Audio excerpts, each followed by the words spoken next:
Ya, jadi di modul 2 ini kita membahas pengenalan mikrotik, konfigurasi dasar, dan troubleshooting.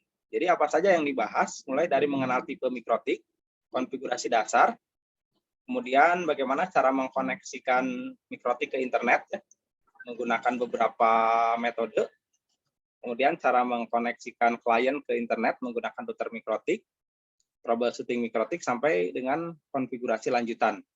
Nah, kalau untuk konfigurasi lanjutan ini adalah di level intermediate ya, artinya materinya membahas tentang bagian-bagian mikrotik yang bisa dikonfigurasi untuk di level lanjutan. Kalau untuk konfigurasi dasar, biasanya hal yang harus kita setting itu dari mulai internet gateway sampai ke bandwidth manajemennya. Dan bandwidth manajemennya pun sampai ke simple queue ya, untuk materi ini. Ya, jadi pengenalan mikrotik kita langsung saja. Jadi tadi sudah dibahas ya, ada router OS dan router board. Nah, karena kita akan praktek menggunakan VirtualBox saat ini, jadi kita memerlukan router OS yang bertipe CHR ya. Jadi saya buat dulu catatannya di sini. Catatan yang ketiga ini kita sudah masuk ke pengenalan mikrotik, atau mikrotik aja lah ya. Mikrotik 1 ya. Ini adalah pengenalan. Nah, yang perlu di download ya, ini persiapannya dulu. Persiapannya apa saja? Pertama kita membutuhkan router OS untuk tipe CHR ya. Dengan tipenya adalah FDI, Virtual Disk Image. Karena untuk dijadikan nantinya ini diinstal di VirtualBox. Nah, ini bisa di-download. Di mana? Downloadnya adalah di situs www.mikrotik.com/download. Ya.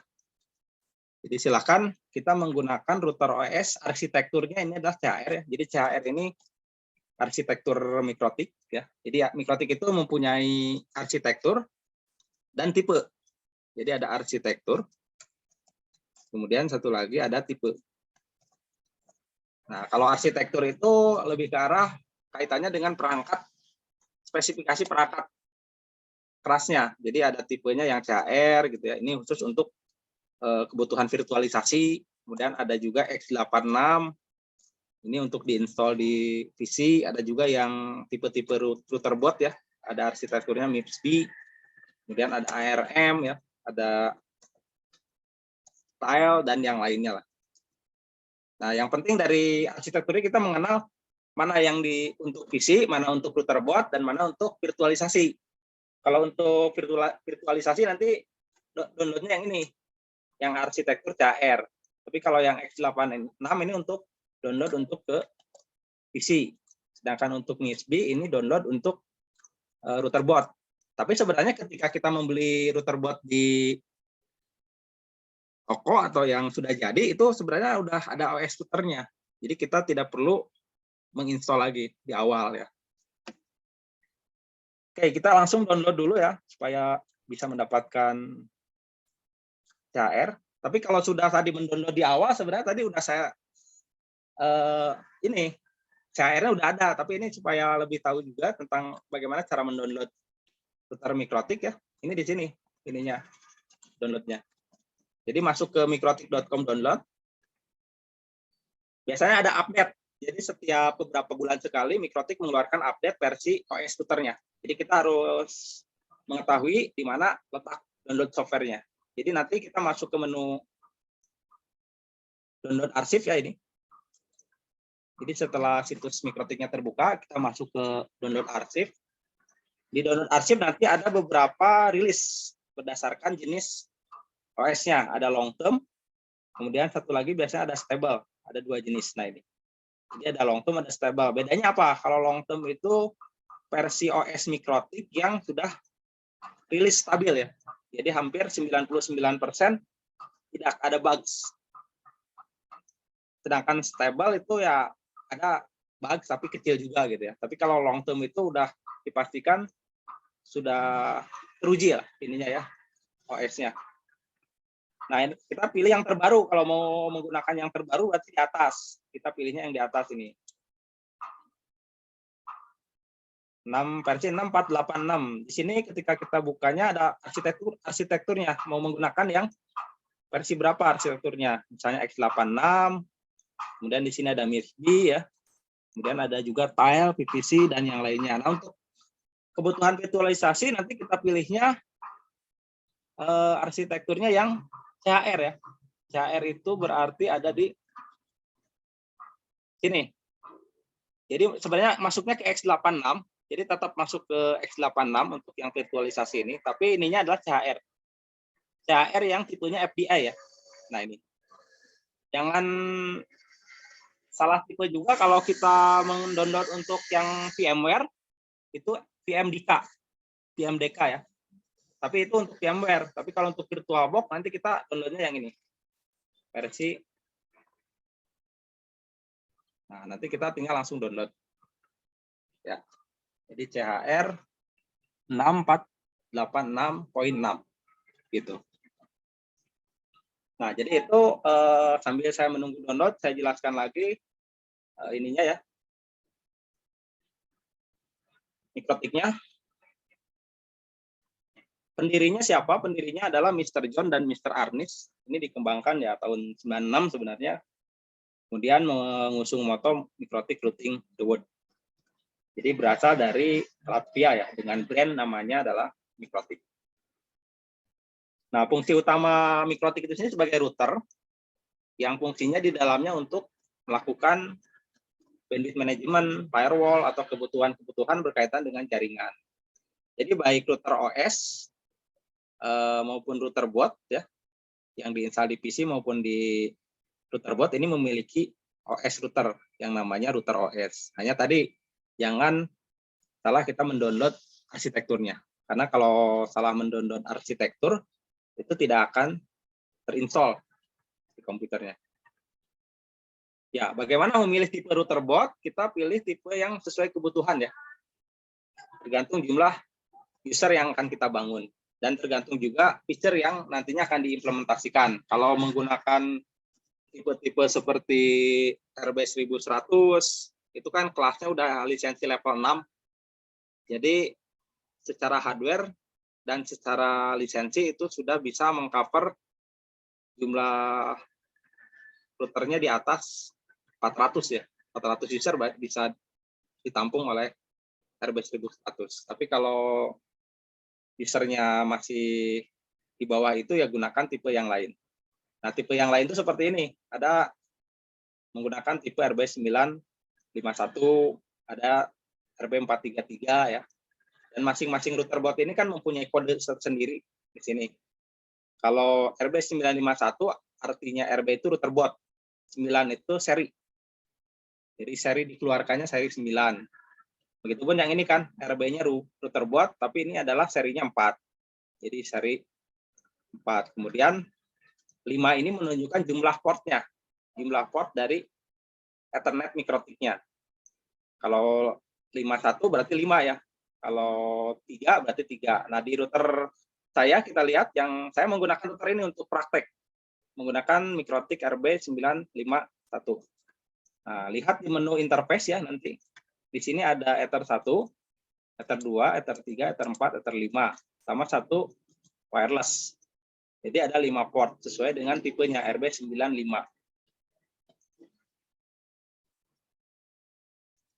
Kalau tipe yang lainnya rekomendasi dari saya sendiri atau berdasarkan pengalaman implementasi di lapangan, kalau jumlah usernya 1 sampai 20 user, gunakan tipe yang ini. Untuk budgeting sebenarnya ujung-ujungnya ke budgeting ya. Kalau budgetnya ada ya bisa menggunakan tipe yang high end ya, seperti RB1100 gitu ya. Tapi kalau masih middle, skala jaringannya ini aja cukup. Kalau nggak salah ini mempunyai 2 wireless LAN card ya, yang RB931 ini. Ada yang 5 GHz, frekuensinya sama 2,4. Kalau untuk yang usernya di atas 50 sampai 100 lebih, ini gunakan tipe yang 450GX. Ya, bentuknya hampir mirip-mirip kotak lah, seperti ini ya. Nah, nanti di mikrotiknya kita setting ya, manajemen portnya. Jadi untuk port 1 ini untuk arahnya kemana, port 2 arahnya kemana, port 3, port 4, port 5. Tapi untuk fokus di materi ini kita fokus ke dua port ini, port 1 dan port 2 saja. Jadi contohnya ini saya demokan dulu ya. Ini port 1 kan saya tersatu nih. Ini saya kasih nama ini untuk port yang mengarah ke jaringan publik atau internet. Gitu. Kemudian untuk port 2 ini mengarah ke jaringan LAN. Nah, Ether 3, Ether 4, Ether 5 itu silakan dialokasikan untuk jaringan yang lain. Hanya yang jelas dari 5 port ini umumnya kalau port 1 itu untuk ke internet. Tapi bisa saja nanti di port 2 itu ke internet jika ada 2 ISP yang masuk ke sini. Jadi sistemnya load balancing ya. Kan itu menggabungkan 2 mikrotik, menggabungkan 2 ISP ke dalam 1 mikrotik. Jadi kita bisa masukkan port 2-nya ke ISP 2. Tapi kalau yang lainnya biasanya menuju ke LAN gitu. Nah, inti daripada manajemen port mikrotik kita menentukan di awal itu untuk apa? Jadi seperti ini, untuk melakukan koneksi mikrotik. Nah, ya, ini ya. Jadi ketika mikrotik tadi kan punya beberapa port di sini. Ada port 1, port 2, port 3, port 4, port 5 sesuai dengan tipenya. Nah, masing-masing port ini mempunyai fungsi. Jadi untuk port 1 biasanya terhubung ke internet. Jadi nanti konfigurasi awalnya ya, itu kita akan mengkonfigurasikan mikrotik ini supaya bisa terhubung ke internet. Itu untuk langkah awalnya. Jadi ini misalnya untuk port 1 ini, tujuan utamanya adalah supaya bisa terhubung dulu ke internet di sini. Gitu. Kalau mikrotik sudah terhubung ke internet, baru untuk port 2-nya kita konfigurasi nantinya untuk mengarah ke jaringan LAN. Jadi port 2-nya nanti kita arahkan ke sini. Jadi kalau begitu mikrotik itu posisinya berada di tengah-tengah, menjembatani antara jaringan LAN dan jaringan internet.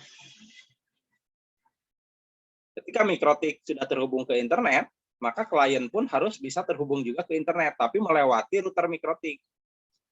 Kalau sebelum ada mikrotik ya internet dari LAN itu kan langsung bebas ya ke sini.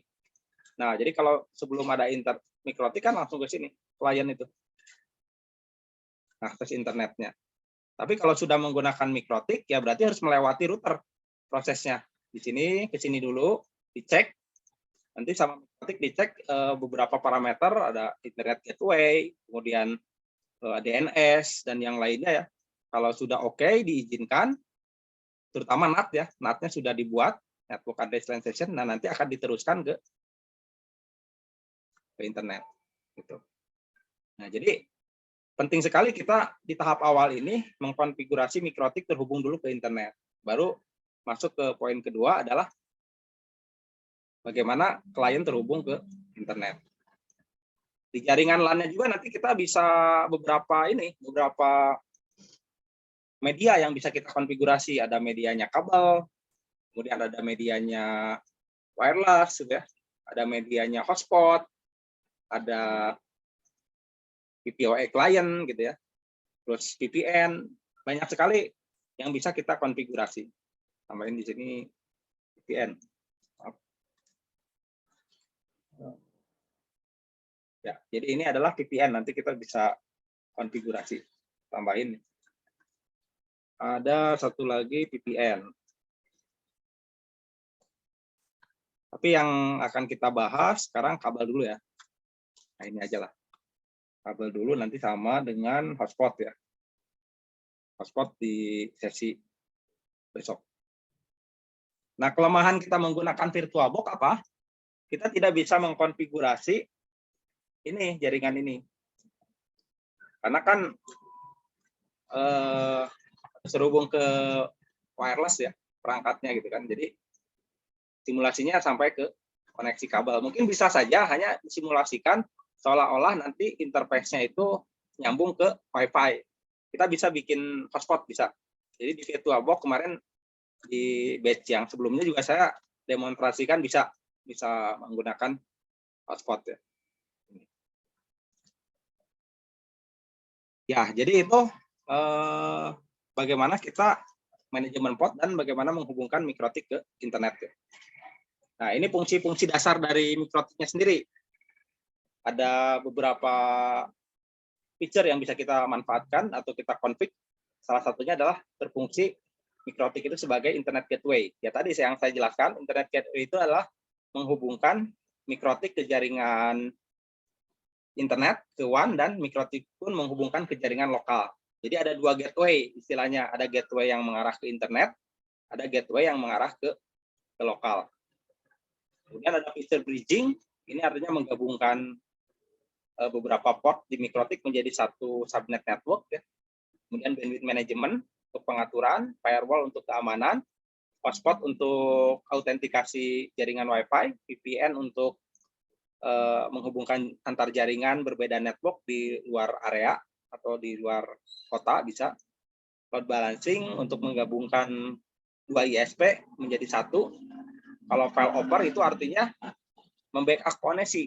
Jadi ketika salah satu ISP putus akan di backup oleh ISP yang lain. Tapi biasanya untuk load balancing itu digabung dengan file over. Static routing fungsinya untuk menghubungkan network yang berbeda subnet. Oke, untuk referensi yang lainnya, ini juga saya sudah sertakan linknya ya. Ini ada beberapa link video tutorial terkait dengan ini, nanti bisa diklik linknya, nanti nyambung ke materi tentang fungsi dasar mikrotik, nanti bisa dipelajari selanjutnya. Ya, sekarang kita masuk ke sesi praktek ya. Oke, langsung aja ya. Jadi untuk sesi pengenalan mikrotik konsepnya, saya cukupkan demikian. Kita langsung masuk ke sesi praktek.